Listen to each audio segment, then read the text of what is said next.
E aí, hoje a gente vai falar sobre um sinal do fim dos tempos. Um sinal que, olha, não tá nas manchetes, não é o tipo de coisa que viraliza, sabe? Não é uma guerra, não é uma crise econômica, mas pode ser, de verdade, um dos mais perigosos que existem.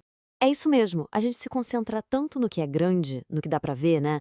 E enquanto isso, um fenômeno silencioso que acontece por dentro está se espalhando em larga escala. Bora entender o que é isso. Então, que sinal oculto é esse? O nome dele é esfriamento espiritual. E olha, isso não é nenhuma teoria moderna, não. O próprio Jesus já falava sobre isso e de um jeito bem direto, bem claro. E o ponto-chave aqui, a palavra que chama a atenção, é muitos.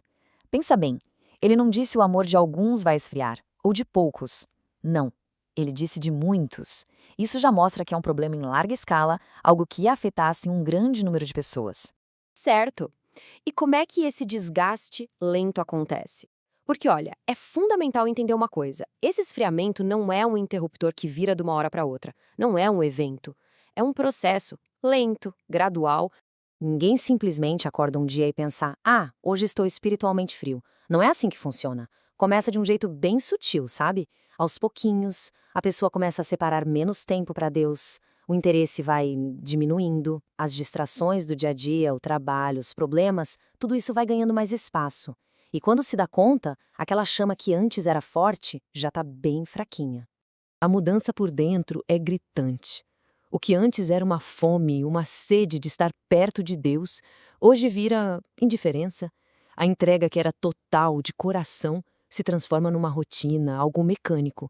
E aquele prazer de buscar, de conversar, de repente parece um peso, uma obrigação. Tudo fica pesado.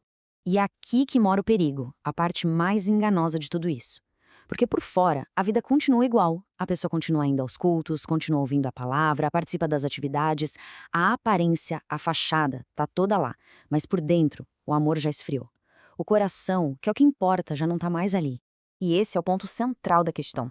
O problema não começa nas ações, no que a pessoa faz ou deixa de fazer.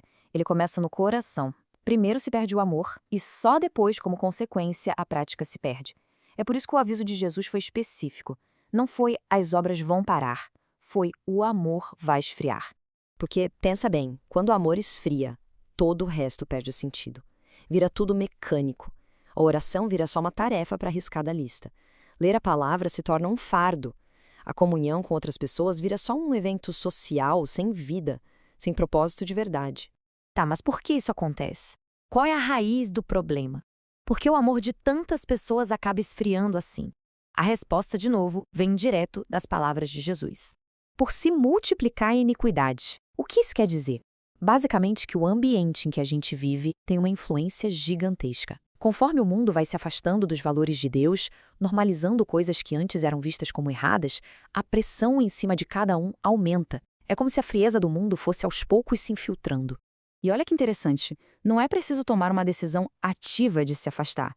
Ninguém pensa, vou me afastar de Deus agora. Não precisa. Basta não vigiar. Basta relaxar a guarda, parar de buscar ativamente e o esfriamento acontece.